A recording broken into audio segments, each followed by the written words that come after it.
A continuación, Noticiero Telesucesos. Clasificación A. Apto para todo público.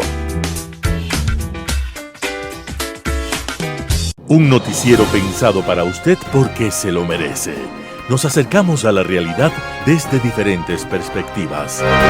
Noticiero Telesucesos. Primera parte del Noticiero Telesucesos con las noticias más importantes del día. Bienvenidos a su noticiero Telesucesos. Este espacio informativo llega gracias a Preescolar El Parque.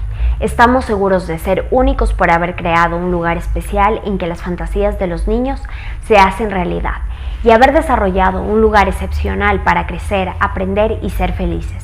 Con orgullo tenemos la certeza de que somos el centro de desarrollo infantil más avanzado de la ciudad. Comuníquese al 099 73 72 081. Sean ustedes bienvenidos a su noticiero Telesucesos.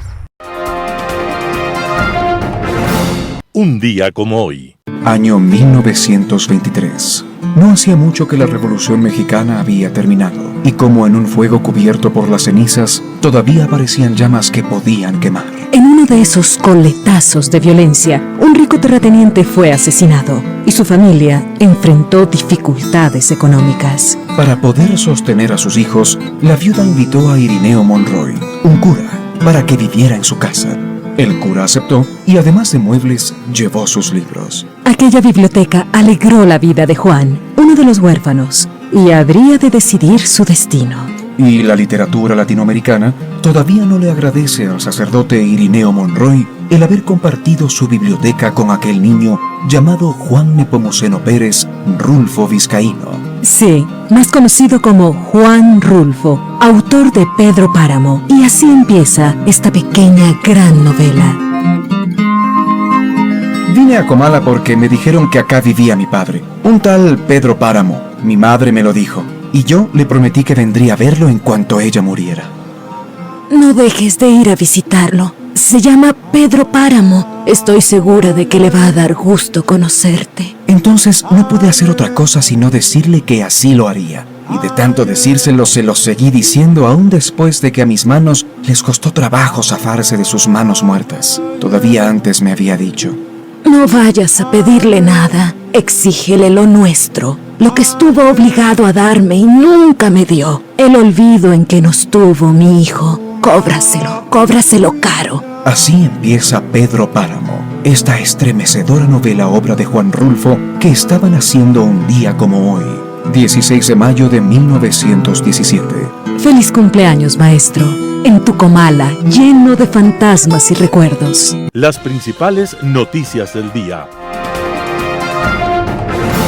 Titulares. El Banco del Pacífico se venderá en pocas semanas. Compras por Courier 4x4 tienen un límite de $1.600 al año.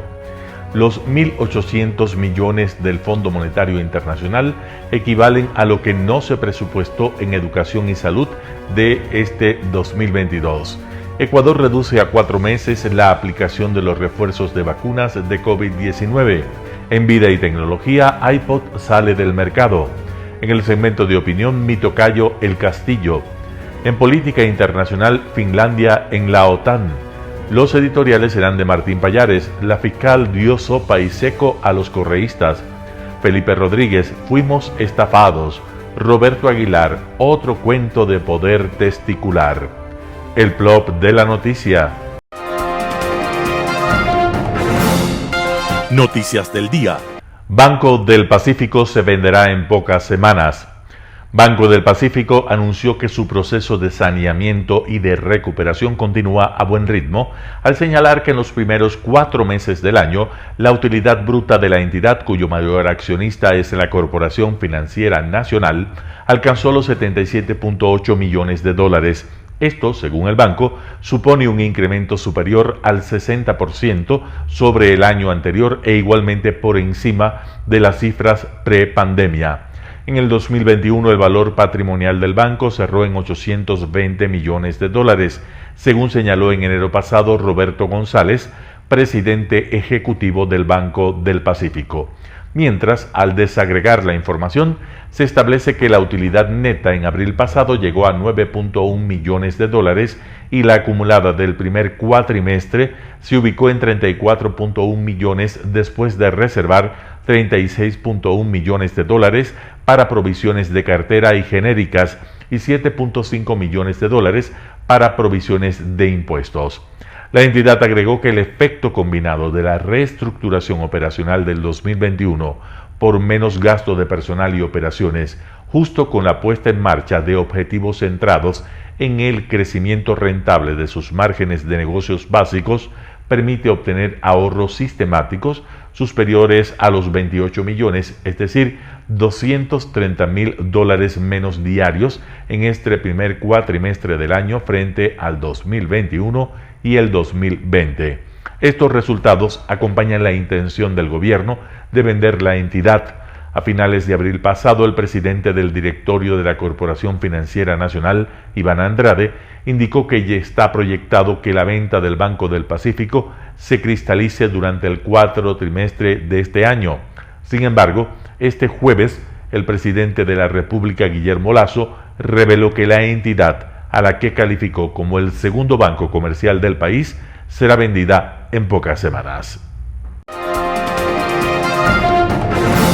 Compras por Courier 4x4 tienen un límite de $1,600 al año. Las compras ecuatorianas desde el exterior mediante el mecanismo 4x4 no podrán exceder los $1,600 al año. Así lo dispuso el Comité de Comercio Exterior mediante una resolución expedida el 28 de abril del 2022.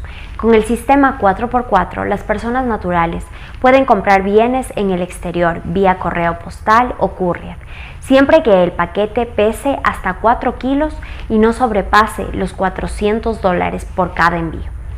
Hasta el 15 de junio del 2021, las compras a través de este sistema pagaban un arancel de $42. Sin embargo, el Comité de Comercio Exterior eliminó el cobro. La resolución establece que el nuevo tope sea $1,600. Al año entrará en vigor desde el 16 de mayo hasta el 31 de diciembre del 2022. Si sobrepasa los $1,600 en importaciones en la modalidad 4x4, las personas deberán pagar los aranceles por la mercadería que esté por encima de este monto. Entre enero y marzo, las importaciones a través de tráfico postal internacional y correos rápidos sumaron $80.7 millones, según el último reporte del Banco Central del Ecuador. Los $1.800 millones del Fondo Monetario Internacional equivalen a lo que no se presupuestó en educación y salud este 2022. El préstamo de $1.800 millones que el Fondo Monetario Internacional entregará a Ecuador si se cumple con todos los compromisos asumidos por el gobierno, equivale a lo que se debió destinar este año en el presupuesto para educación y salud. Andrés Albuja, integrante del Foro de Economía y Finanzas Públicas del Ecuador, explicó que las disposiciones transitorias 18 y 22 de la Constitución establecen que el gasto público en educación debería ser del 6% del Producto Interno Bruto y el 4% del Producto Interno Bruto del presupuesto para el gasto en salud. Ecuador ha incumplido con este criterio. Esto porque para 2022 se destinó cerca de $1.800 millones menos de los que se debía entregar para dichos rubros. Con este criterio, el analista sostiene que esos millones deberían destinarse a salud, educación, seguridad social y seguridad pública, que son las áreas sensibles donde se requiere mayor inversión pública. Albuja reconoce que es poco probable que eso suceda porque la política del gobierno sigue enfocada en fortalecer las reservas internacionales por casi 9.000 millones, lo que en época de contracción económica es imprudente. En estos casos, lo que se debe propender es ir hacia una reactivación económica, argumentó. A esto se suman los altos impuestos que ahuyentan la inversión. Mencionó el impuesto a la renta a personas naturales, el IVA del 12%, el impuesto a los consumos especiales y el impuesto a la salida de divisas. Ecuador reduce a 4 meses la aplicación de los refuerzos de vacunas de COVID-19. El Ministerio de Salud adelanta el tiempo para que los ecuatorianos se apliquen las dosis de refuerzos de la vacuna contra el COVID-19. En un comunicado del 11 de mayo del 2022, la entidad anunció que ahora los ciudadanos podrán colocarse tanto la tercera y la cuarta dosis, también llamadas de refuerzo, 4 meses después de haberse vacunado con la segunda dosis. Antes el lapso era de 5 meses. La primera dosis de refuerzo se administra a los mayores de 12 años con una temporalidad de 4 meses desde que terminó su esquema primario, indicó el ministerio. A la colocación del segundo refuerzo con el mismo periodo de tiempo también pueden acceder poblaciones vulnerables y prioritarias, como mayores de 50 años, mayores de 12 años con inmunopresión moderada o severa. Además, grupos priorizados como bomberos, estudiantes del sector de salud, Fuerzas Armadas, GAT, personal de apoyo a la respuesta de pandemia, de educación, de salud, migrantes, Policía Nacional, personas privadas de la libertad, recolectores de basura y sectores estratégicos. A ellos se suman los grupos de riesgo. Estos son pacientes con enfermedades crónicas, personas con patologías catastróficas, personas con discapacidad, cuidadores de personas vulnerables, personas con VIH y trabajadores sexuales. En el caso de los adolescentes entre 12 y 17 años, 11 meses y 29 días, recibirán el biológico Pfizer y Sinovac. El Ministerio de Salud Pública recuerda que la vacuna contra el COVID-19 puede coadministrarse simultáneamente con otras vacunas, como la de la influenza. Vida y tecnología. Hola amigos, gracias por estar con nosotros en este espacio de su noticiero Telesucesos dedicado a la tecnología. Precisamente queremos comentarles una noticia que llegó hace pocos días de parte de la compañía Apple, que anunció que descontinuaba la producción de iPod. iPod era el dispositivo de reproducción de música que fue lanzado en el año 2001 y que cambió radicalmente el negocio del espectáculo y de la música en particular. Sí, un dispositivo electrónico, un aparato, cambió el modelo de negocios de la música. El iPod nació en el 2001, como les comentábamos, y prometía que en un dispositivo de aproximadamente este tamaño cabían hasta 1000 canciones en calidad de CD. Esto fue una revolución en el mundo de la música porque nosotros teníamos acceso a comprar las canciones que quisiéramos. Los cantantes o los productores musicales, los músicos en general, se vieron abocados a poner su producción musical en este espacio que Apple además creó, donde podíamos comprar una canción por $1. Antes de eso, habíamos estado comprando la música en CDs, teníamos que ir a tiendas de música y en nuestro país teníamos la limitante de que no llegaban todas las canciones que queríamos o todos los artistas que queríamos. Con este iPod, lo que podíamos hacer es, primero, comprar no el disco. Antes comprábamos 10 canciones que vendían en un disco. Ahora podíamos comprar una de un artista y otras 100 de cualquier otro. Esto también modificó el qué pasaba con la música. Primero, que teníamos acceso a música de cualquier lugar del mundo, algo que Amazon había puesto unos años antes a disposición con los libros. El modelo de negocio de los productores musicales y de los músicos cambió radicalmente a partir de este dispositivo que hoy precisamente Apple dice que ya no lo va a producir. Por tanto, el que quiera comprar y tener un clásico de la tecnología en sus manos, tendrá que comprar los últimos iPods que salgan al mercado. Pero además queremos decir que la razón por la que Apple dice que ya no va a producir más de sus icónicos iPods es porque tenemos acceso a la música a través de otros mecanismos, como los espacios de almacenamiento de música al que uno puede suscribirse mensualmente o de forma gratuita, pero teniendo acceso o que tenga la opción de mirar publicidad mientras oye música. Eso cambió nuevamente el modelo de producción musical y el modelo de acceso a la música en el mundo. Esto además generó otro negocio y otro espacio que son los podcasts. Podcasts son espacios donde uno puede tener un programa, como los programas de radio, pero a disposición de cualquiera en el mundo. Es decir, si usted quiere generar un podcast acerca de medicina o de emprendimiento o de marketing o de los temas que usted quiera, de cocina, de lo que usted quiera, puede tener su propio como espacio de difusión de eso. Es decir, su propio programa de radio, como pensábamos antes. Esto también está disponible en este cambio de modelo del sonido en la tecnología. Y por eso nosotros hemos traído este tema para ustedes, para ponerlos a consideración. Muchas gracias por su atención. Un panorama de noticias para su estatura intelectual.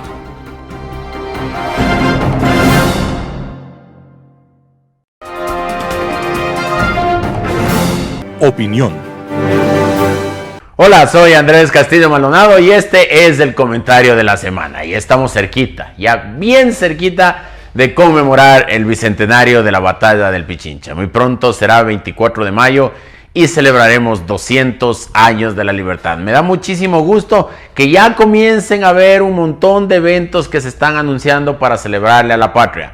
Debemos utilizar el tiempo para que esta conmemoración cívica sea un espacio de conocimiento de ese momento histórico, de conocimiento de todo el entorno de la batalla del Pichincha, de sus héroes, de sus heroínas, de su ejército, de la gente que estuvo ahí, de los dogmas, de las fábulas, de todo aquello que tiene que ver con la gesta libertaria más importante de nuestro país, porque esa fue la que marcó definitivamente la ruptura con los realistas y permitió que comencemos a construir una nación. Primero anexándonos a la Gran Colombia y después hablando del Ecuador que hoy vivimos. Así es que utilice este tiempo para hacerlo, para celebrar. No es una época en donde tengamos que ir a conciertos, a farras, a grandes concentraciones de artistas extranjeros o nacionales. No, esto no es una fiesta para el zapateo. Esta es una fiesta para conocer a profundidad el verdadero sentido de la batalla del Pichincha. Así es que no desaproveche el tiempo, hágalo, vaya con sus hijos, vaya con sus nietos, vaya con sus estudiantes, vaya con su familia, vaya a la Casa de Sucre, vaya al Templo de la Patria. Faltan pocos días. Después quizás ya se irá enfriando la efervescencia propia de este evento y hemos perdido la oportunidad de vivir un momento tan bonito en la historia del Ecuador. Hoy quiero hablarles de mi tocayo el Castillo Byron, pero el futbolista, aquel que está ahora mismo en el ojo del huracán con respecto al tema de la posible eliminación de la selección ecuatoriana de fútbol del Mundial por un pedido de la selección chilena y de la Federación Chilena de Fútbol que aduce que Byron Castillo no es ecuatoriano. Yo tengo que lamentar que en el fútbol y en varias otras manifestaciones deportivas tengamos este tipo de inconvenientes en el Ecuador. Hace algunos años atrás hablábamos del escándalo de los niños con bigote, aquellos niños hábiles para el fútbol, hábiles para jugar pelota, pero que ya habían cumplido una edad que para el empresario no resultaba potable para la venta, para la compra de los pases. Y claro, eso hacía que se realicen algunas actividades poco felices y poco lícitas para bajarles la edad a los niños futbolistas. Entonces aparecían muchachos de 16, 17 años que en realidad su edad biológica era de 20, 21, 22, 23 años para poder tener espacio suficiente para poderlos vender, comercializar y poder hacer del negocio del fútbol lo que siempre ha sido, un espacio para grandes ganancias económicas y para generar talentos para aquel deporte que tanto nos gusta a todos. Eso ha sido siempre el problema de la informalidad dentro del fútbol. Pero claro, estos últimos años también hemos tenido que asistir a problemas en los cuales hay algunos jugadores que no han sido reconocidos como jugadores ecuatorianos. Hace años pasó el problema con el Dida Domínguez, no se sabía si era colombiano, si era ecuatoriano. Finalmente, a través de un documento judicial se determinó que él en efecto era un jugador ecuatoriano. Y ahora tenemos el problema de que Byron Castillo aparentemente, según la prensa y la Federación Chilena de Fútbol no es ecuatoriano. De lo que se dice, él inició un proceso, existe una sentencia ejecutoriada que dice que Byron Castillo es un futbolista ecuatoriano. Ahora lo que se pretende investigar es si es que los documentos que se aparejó para sacar esa resolución judicial fueron realmente válidos, fueron realmente legítimos y no sufrieron ningún tipo de alteración ni falsificación. Eso es lo que van a comenzar a investigar. Pero en todo caso, los expertos dicen que el tiempo que se requiere para llevar adelante ese proceso no va a alcanzar o no va a ser suficiente para que la Federación Chilena de Fútbol se salga con la suya. Es decir, que nos eliminen a nosotros, y cuando digo nosotros, a la selección ecuatoriana de fútbol, e incorporen al Mundial a la selección chilena. Inclusive la selección de Italia está esperando con cierta atención lo que está sucediendo en el Ecuador, porque podría ser uno de los beneficiarios de este cambio en el Mundial. Pero el tiempo no va a alcanzar. 2 meses la primera instancia, 2 meses la segunda instancia y 8 meses para alcanzar la solución o la respuesta definitiva de la FIFA. Para aquel entonces ya el Mundial habrá concluido, habremos jugado, habremos ganado ese Mundial y habremos regresado con la Copa del Mundo. Estoy soñando despierto. Pero en todo caso, lo que les quiero decir es que lo que la selección ecuatoriana de fútbol ganó en la cancha, con valentía, con pundonor, con ánimo, no puede ser revocado en la mesa, amigos chilenos. Si es que quieren seguir en esa discusión, un poquito de vergüenza les dará el llegar al Mundial con una movida bajo la mesa. Y si es que en efecto el futbolista, mi tocayo, Byron Castillo, tuvo algo que ver en falsificación de documentos o cosas por el estilo, la FIFA tiene dentro de su normativa una sanción para el jugador, no para la federación, porque se entiende que la federación acoge de buena fe a los futbolistas.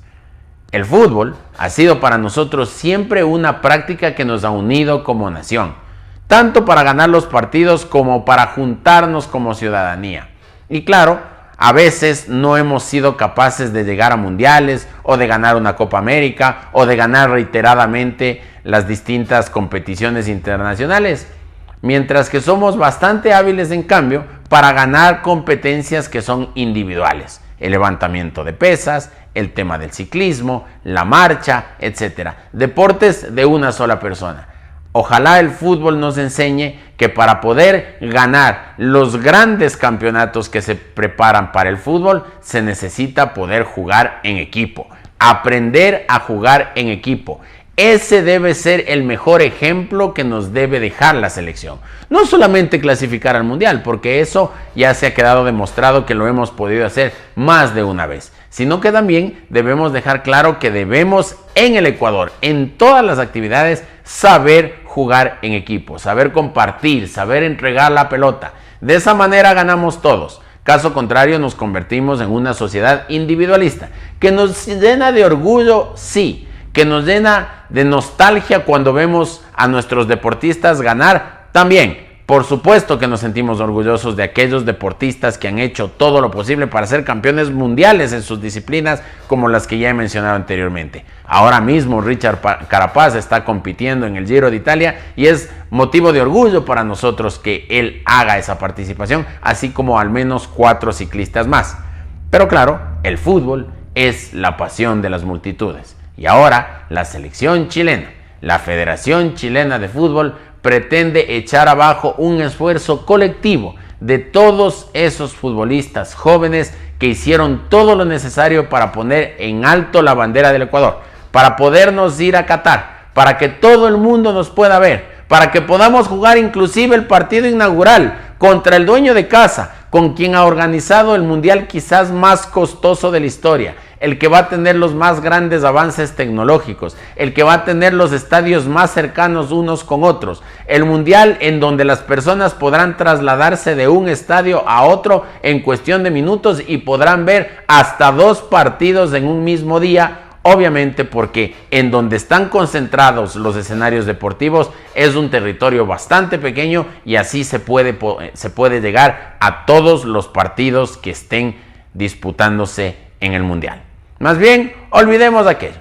Dejemos de lado esta discusión que solamente les importa hacer a nuestros amigos de la Federación Chilena y nosotros sigamos preparándonos con fuerza y con energía para hacer un gran papel en el Mundial. Ya lo hizo la selección sub-23 hace unos años atrás, obteniendo el tercer lugar del Mundial de la categoría. Ahora, ojalá la selección mayor pueda superar esos octavos de final, que fue la posición más alta que obtuvimos en el Mundial de Alemania, en donde fuimos eliminados por la selección de Inglaterra. Ahora, ojalá pudiésemos estar en cuartos de final, en la semifinal, en la final, y ojalá también podamos traer la Copa del Mundo para alegría de nuestra gente. Que estas cosas, estas rencillas, estas envidias, estas lógicas de malos perdedores no nos separen del objetivo, que es el poder hacer de nuestra selección un ejemplo vivo del trabajo en equipo, del trabajo mancomunado y del esfuerzo permanente de todos para construir un equipo mejor y, por supuesto, un país mejor. Soy Andrés Castillo Maldonado y este fue el comentario de la semana. Hasta dentro de 8 días. Chao. Gracias. Global Hoy con Alan Catey. La tradición de la neutralidad finesa había resistido duros momentos en la historia de Europa y del mundo, inconmovible y estable como una montaña. Teniendo todas las razones para dudar de su vecino oriental, la Unión Soviética primero, la Federación Rusa después, por los antecedentes y la historia de las relaciones entre ellos, Finlandia declaró, tras el final de la Segunda Guerra Mundial, su condición de nación neutral sin alinearse con ninguno de los bloques emergentes tras el fin de la guerra. En 1917, Finlandia había logrado separarse del Imperio Ruso, del cual había formado parte desde 1809, cuando había sido anexionada por este y constituida como Gran Ducado de Finlandia. En medio de los estertores del imperio, Finlandia declara su independencia y se dedica con nórdica disciplina y método a construir un país para su pueblo de apenas 3 millones de personas para ese entonces. Sin duda alguna, la figura más destacada de la historia finlandesa desde su independencia hasta 1945 es la del mariscal Mannerheim, quien busca desde un inicio mantener una equidistancia entre Rusia y Alemania en 1917 y entre la Unión Soviética y el Tercer Reich a finales de los años 30 del siglo pasado. Su desconfianza en ambos países se verá absolutamente justificada, pues tras la firma del pacto Molotov-Ribbentrop en el mes de agosto de 1939, justo 3 semanas antes de la invasión alemana a Polonia y su partición entre los aliados nazi-soviéticos tras la rápida conquista germana, Finlandia había quedado dentro de la esfera de intereses soviéticos, dejando Hitler las manos libres a Stalin para actuar como se le antojase. Stalin presenta unas exigencias territoriales que Finlandia se niega a aceptar, como tampoco la instalación de una base militar rusa en su territorio, tras haber presenciado el trágico destino de sus primos étnicos en la costa báltica, Lituania, Letonia y Estonia, engullidos por Stalin poco antes, con deportaciones y ejecuciones masivas entre la población civil. Rusia concentró una enorme fuerza militar, casi 500,000 de soldados, lo que le daba una superioridad de 4-1, millares de tanques y una poderosa aviación, y el 30 de noviembre de 1939 lanzó sus fuerzas en lo que debía ser un paseo militar para Stalin. Curioso cómo la historia se repite. La realidad fue muy distinta por la increíble voluntad de resistencia del pueblo finlandés, unida a una inteligente estrategia que aprovechaba al máximo el conocimiento del terreno y la gran movilidad de sus tropas por el uso de esquíes que les permitían rodear las lentas columnas soviéticas, atacando sus líneas logísticas para destruir luego, de a poco, a las fuerzas rusas ya privadas de municiones, combustible y alimento en medio de un invierno extremo. Detrás de ese esfuerzo y de esos sacrificios estaba un gigante, no solo en lo físico, pues medía como 1,97 m, sino en lo moral y en un pragmatismo extraordinario. Se trataba del mariscal Mannerheim, que condujo las operaciones cuidando la vida de sus soldados como valor principal. Finlandia debió defenderse sola, librada a su suerte, ya que ni Francia ni la Gran Bretaña aceptaron apoyar militarmente al país por no hacerse de un enemigo que más adelante podría ser un aliado. Tras 4 meses de guerra, Finlandia, para sobrevivir, debió acordar la cesión de la Carelia Oriental a la Unión Soviética. El Ejército Rojo se desangró en Finlandia, sufriendo un estimado de 160.000 muertos, 140.000 heridos y unos 5.000 prisioneros, así como grandes pérdidas en blindados y aviación. Las bajas finlandesas en combate fueron de unos 23.000 muertos y 40.000 heridos. Tras el final de la Segunda Guerra Mundial, el mariscal Mannerheim proclamó la neutralidad del país, sabedor de las realidades económicas y políticas que lo aproximaban a la Unión Soviética. Su condición de neutral volvió a Helsinki el escenario propicio para infinidad de conferencias y reuniones entre este y oeste a lo largo de los 50 años de la Guerra Fría. Hace 10 años a nadie se le hubiera podido ocurrir que tal condición pudiera alterarse, pues era poco creíble, tras la debacle del Imperio Soviético, una postura agresiva de Rusia en el escenario militar.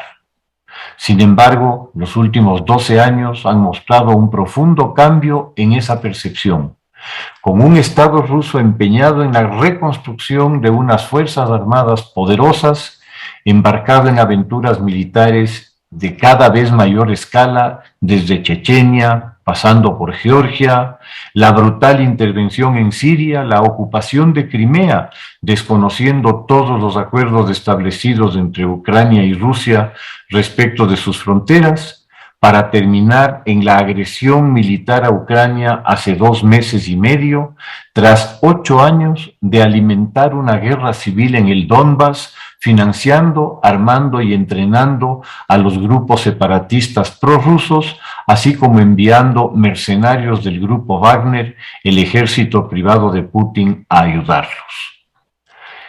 La inevitable conclusión a la que ha arribado el gobierno finlandés es que Rusia, con sus actuales líderes y políticas, constituye un muy grave riesgo para sus vecinos.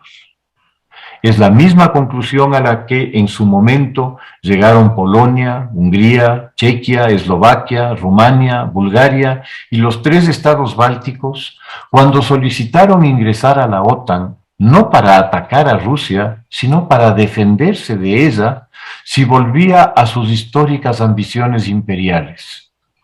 Uno de los pretextos rusos para su agresión a Ucrania fue el de impedir la expansión de la OTAN hacia el este y acercar sus fronteras a Rusia.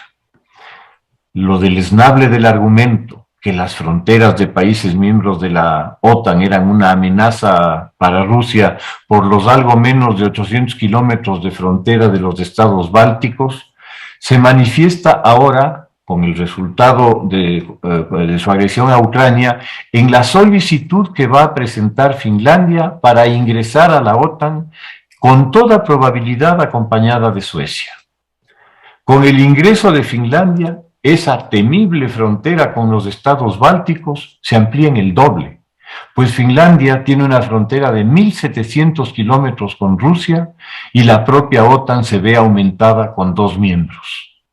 Parecería que a Rusia se le hace muy difícil entender o aceptar que es ella quien despierta desconfianza y suspicacia entre sus vecinos, al punto que todos ellos, muchos con cercanías étnicas y culturales con Rusia y el mundo eslavo, han buscado en la OTAN un paraguas defensivo ante el, al parecer, irrefrenable propósito imperial ruso. Esa decisión de una serie de estados soberanos e independientes de integrarse a la OTAN debería servir para que Rusia se dé cuenta de su imagen fuera de ella imagen que se ha ratificado de la peor manera con su brutal agresión y respetando cualquier principio de derecho internacional y todos los tratados legalmente establecidos con Ucrania, pero sobre todo un absoluto desprecio por los derechos humanos, negando sus evidentes crímenes de guerra y llegando hasta a condecorar a sus perpetradores. Muchas gracias.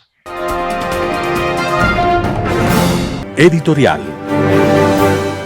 La fiscal dio sopa y seco a los correístas. Martín Pallares, 4 pelagatos. Si sabes que el día de la pelea te van a meter una paliza, finge ser aliado de tu adversario. Parecería que los correístas que citaron a la fiscal Diana Salazar a una comparecencia a la Comisión de Transparencia de la Asamblea pensaron que, siguiendo esa máxima, saldrían bien librados del show que habrían montado una semana atrás. La idea era moler a su archienemiga y sentar las bases para un juicio político en su contra, acusándola de persecución de los 93 asambleístas que crearon la comisión que destituirá a Guadalupe Llori, presidenta de la Asamblea Nacional. La estrategia no funcionó y fueron ellos los que quedaron molidos y humillados luego de la comparecencia. El correísmo, que está lleno de penalistas y de tinterillos, evidentemente se percató de que acusar a la fiscal de haber incumplido sus funciones por iniciar una indagación previa que estaba obligada a seguir fue una equivocación. Sus socios socialcristianos en la creación de la comisión les habían advertido que no los acompañarían en un juicio a Salazar por no haber una causal que legitime el juicio político. Cualquier estudiante de primer semestre de Derecho Penal sabe que la indagación previa es un proceso irremediable tras una demanda. Por eso, cuando llegó la fiscal a la sala donde funciona la Comisión de Transparencia, los ánimos no eran ni de lejos los que hubo antes del fin de semana cuando los correístas inundaban sus redes sociales con consignas en contra de la fiscal. E incluso, así las cosas no salieron como estaba previsto en el libreto de los organizadores que habían llenado la sala de periodistas y de cámaras de televisión. La presentación de la fiscal general sobre los fundamentos legales de su decisión fue como una lección maestra en jardín de infantes. En un PowerPoint dejó en ridículo los argumentos que los voceros del correísmo lanzaron en su contra la semana anterior. Para entender la dimensión de la paliza propinada por Diana Salazar, bastaba ver a la estridente y agresiva Mónica Palacios, que se había llenado la boca con amenazas de juicio y epítetos en su contra, no abrir la boca. O al presidente de la Comisión de Transparencia, Ferdinand Álvarez, siempre listo a dar cátedras de derecho, coincidir en todo con la fiscal. Ronnie Aliaga, que había pedido la convocatoria sin preguntas, decidió contar a la fiscal la línea de tiempo del caso con Llori como acusada. Luisa González, siempre agresiva, saltó a los INA Papers y el caso Las Torres, pero fue conminada por su coideario, el presidente de la comisión, a centrarse en el tema de la convocatoria. A los correístas les fue muy mal. La presentación de la fiscal llegó a ser tendencia en Twitter. La mayor evidencia de la anunciada paliza del correísmo fue la ausencia en la sesión de sus dos puntas de lanza, Fausto Jarrín y Marcela Holguín. ¿Cómo explicar que el abogado de Correa, que se había prodigado ante los periodistas 2 días antes, dando razones para que se enjuicie a Salazar, no fue a la comparecencia? ¿O que la coordinadora del bloque de UNES, siempre tan diligente e hiperactiva con los temas de su líder, no haya estado? Diana Salazar no solo se apoyó en su PowerPoint, introdujo en la sesión una idea de la que quedaron prendados los que se suponía iban a ser sus acusadores. Todos están usando el derecho penal y la fiscalía en sus agendas políticas. Lo dijo primero, haciendo alusión a la denuncia de Llori, pero también por la demanda que el correísmo presentó el martes en la mañana y bajo la autoría de Fausto Jarrín en contra de la presidenta de la Asamblea. La humillación pudo ser, pero los ánimos caldeados y los incidentes que propició Álvarez le permitieron clausurar la sesión. Álvarez había dicho, para evitar que alguien interrumpa a su compañera, Luisa González, que en su casa había aprendido que nunca se interrumpe a una mujer. Al parecer no aprendió la lección porque ordenó callar a la independiente Blanca Macancela, que había recordado a los correístas que ellos habían querido politizar la justicia con la amenaza de juicio a la propia Salazar. Eso originó la reacción de los asambleístas del gobierno y Álvarez aprovechó la circunstancia para pedir a la fiscal con gran alivio que dejara la sala sin que conteste algunas preguntas que estaban pendientes y así clausuró la sesión. También acortó la faena que estaba despachando la fiscal en sus propios terrenos. El resto lo hizo en una patética escena el asambleísta José Ricardo Chávez, que era hasta hace poco un ilustre desconocido, acusó a gritos y como loquito al gobierno por un supuesto amotinamiento en la cárcel de Santo Domingo. Él graficó a la perfección el desenlace de una obra teatral en la que una parte de los actores se extraviaron trágicamente del guión. Martín Pallares, 4 Pelagatos. Fuimos estafados por Felipe Rodríguez, primicias. Bienvenidos a una elegante clase de teoría general del estado flash, en la cual he incluido una dosis de puteada, unas gotitas de indignación y un par de cucharadas de mandar al carajo al gobierno. Verán, hace como 10.000 años éramos nómadas.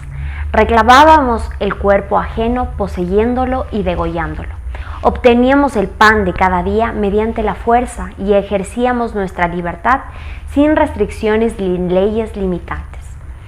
Pero un día, gracias a la revolución agrícola, nos hicimos sedentarios, formamos pueblitos y así nacieron las civilizaciones. Pero ¿cómo seguíamos matando, violando y mutilando? Como bárbaros y salvajes, nos inventamos el Estado y con mucho dolor y escepticismo le cedimos parte de nuestra libertad a una entelequia a la que denominamos gobierno, para que nos heteroadministre. Dejamos de matar para comer, empezamos a hacer pan y venderlo a cambio de otra idea, una tal moneda, y empezamos una dinámica social de intercambio y contraprestaciones. De las ganancias con más dolor, empezamos a entregarle un porcentaje al gobierno porque nos inventamos los impuestos. Pero claro, a cambio de los impuestos, el gobierno quedó obligado a construirnos caminos sin cráteres para transitar, edificar hospitales con medicamentos para curarnos, evitar inundaciones, armar a nuestros soldados y sobre todo, pero lo más importante, con esos impuestos pagamos por seguridad. Lean bien, la única razón por la cual nos unimos es por seguridad. Seguridad así con mayúsculas. Lo otro viene por añadidura. Si ya no puedo robarme el pan del vecino, ¿quién me garantiza que el vecino no se robe mi pan? Facilito, el Estado. El Estado legisla, instaura y dicta pública y permite que vivamos en armonía social. Me roban, el Estado con el monopolio de la fuerza lleva del cogollo al delincuente ante la justicia y la justicia lo enjaula, mientras por atrás el Estado lo restaura como ciudadano de bien. Por ejemplo, yo pago impuestos para que la policía me dé seguridad, para que los sicarios no me revienten el cerebro, para que las hijas que espero tener no sean arrinconadas en una calle sin iluminación. Pero si nos matan todos los días, si el sicario es, junto a la envidia, el nuevo deporte nacional, sin ser asaltado, es más frecuente que un estornudo, entonces ¿de qué maldita contraprestación estamos hablando? Si debo caminar con miedo, si prefiero salir sin billetera y sin celular, ¿para qué carajos debo pagar impuestos? ¿Cómo se atreve el Estado a exigirme que respete la ley? ¿Qué hace el SRI hablando de evasores? Perdónenme, pero si el Estado va a reclamarnos cuando no cumplimos nuestra parte, entonces debemos exigirle al Estado que cumpla la suya. En caso contrario, mejor nos hacemos nómadas otra vez ante esta gran estafa. Si veo cadáveres todos los días, si la policía no recibe las herramientas adecuadas para defenderme, si el Estado es incapaz de entregarme la contraprestación de vida, entonces no solo me roba el vulgar malhechor, sino también el SRI. ¿Qué diferencia existe entonces entre el SRI y el delincuente que me dice la bolsa o la vida? Ninguna. Par de delincuentes. Sí, estoy enojado, rubicundo, porque me cansé de ser saqueado, extorsionado y exprimido. Justicia es pagar lo debido, no más, no menos. Injusticia es recibir lo inmerecido. Como defensor de la ley, seguiré pidiendo que la respetemos, que jamás nos quebremos ante los que viven al margen de ella y que siempre respondamos a los malos con el hierro de la norma. Seguiré defendiendo el derecho, aunque cada vez me quede más solo, aunque cada vez estas columnas sean más aire, más humo, más ilusión, frente a la sangre que dejamos regada todos los días. Felipe Rodríguez, Primicias. Otro cuento de poder testicular.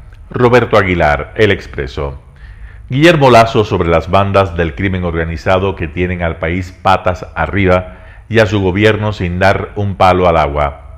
No importa que sean extranjeras o locales, las tenemos que enfrentar y las estamos enfrentando. Lo dijo hace un par de semanas en su inservible programa de los martes. Una periodista de Reuters le había preguntado si se trata de bandas locales o ya podemos confirmar que en Ecuador están operando los grandes cárteles mexicanos y colombianos de la droga.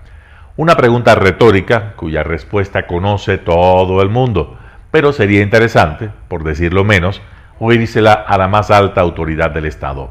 Era, si se piensa bien, una oportunidad para que el presidente ejerciera la pedagogía social que le impone su cargo y con todas sus letras y no mediante las vagas alusiones a las que nos tiene acostumbrados, le explicara al país la complejidad del problema en el que está metido.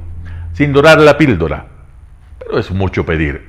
Hay algo de Guillermo Lasso que hemos llegado a conocer bastante bien en los últimos 12 meses y sobre lo que ya no podemos hacernos ilusiones.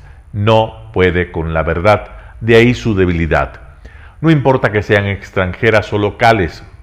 Da grima escuchar semejante frivolidad a la persona a cargo.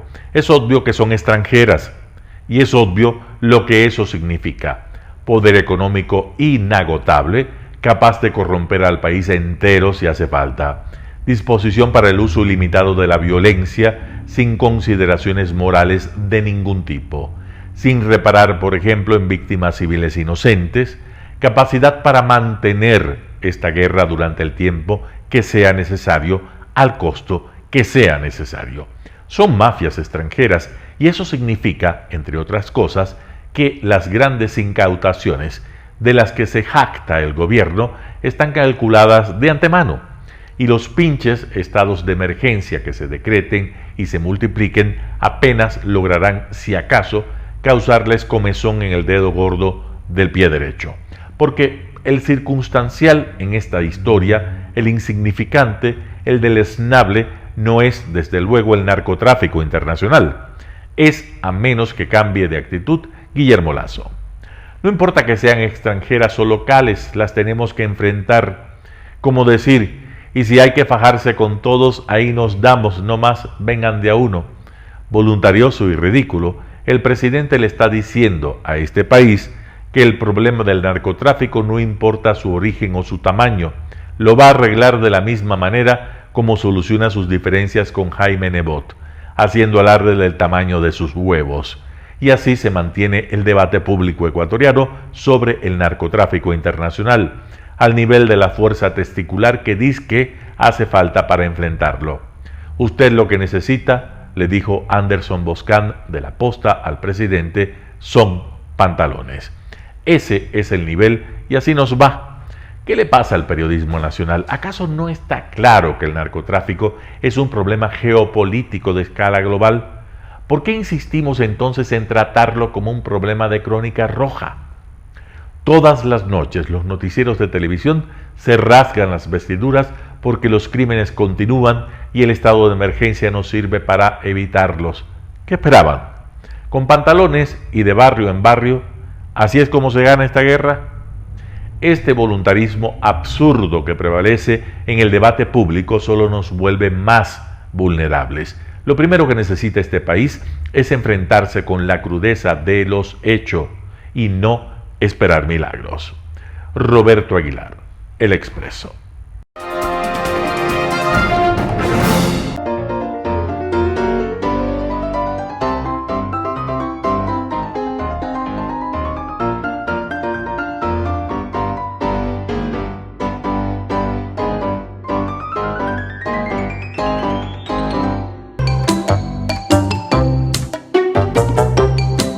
El blog de la noticia con Andrés Castillo. Hola, ¿qué tal? Buenos días, soy Andrés Castillo Maldonado y este es el blog de la noticia. Hoy, lunes, primer día de la semana, un día importante. Levántese con entusiasmo, con ánimo, con ñeque, con ganas de ir a trabajar, porque todos los esfuerzos que usted haga por llevar el pan honradamente a su casa van a ser recompensados. Hágalo con entusiasmo, hágalo con fe y sin duda alguna la recompensa llegará muy pronto.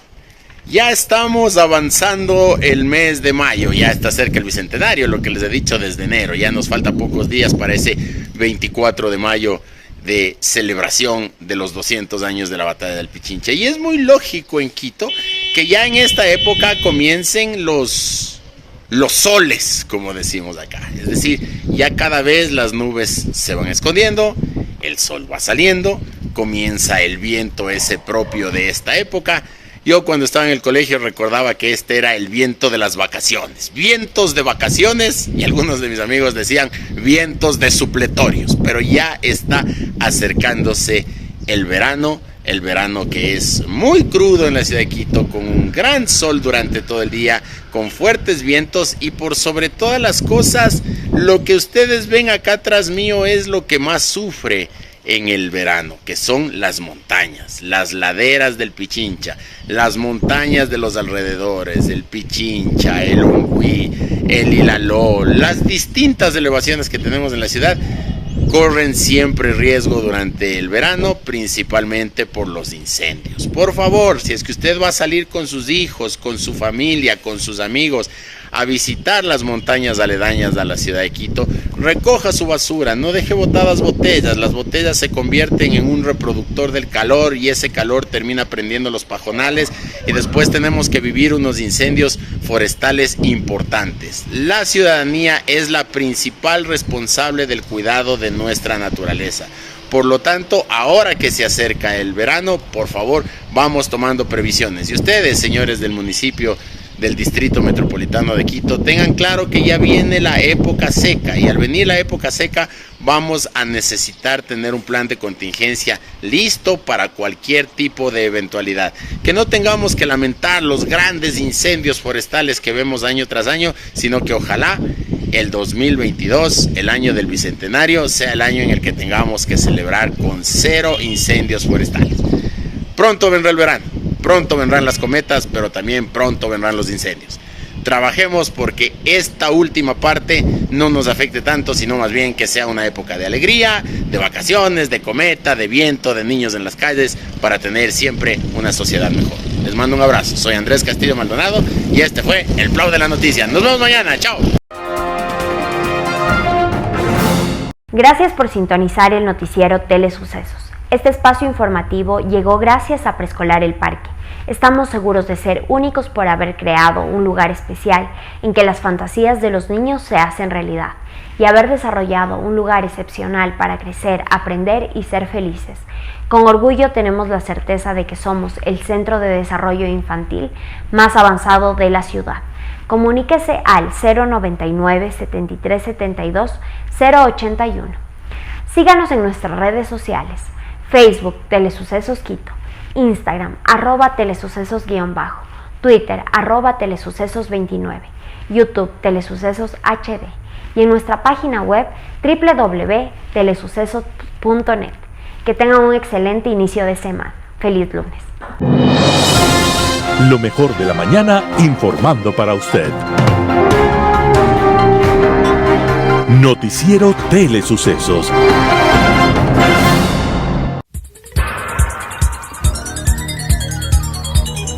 Las opiniones vertidas en este espacio por la producción y dirección del programa son de exclusiva responsabilidad de sus autores y de quienes intervienen en ellos.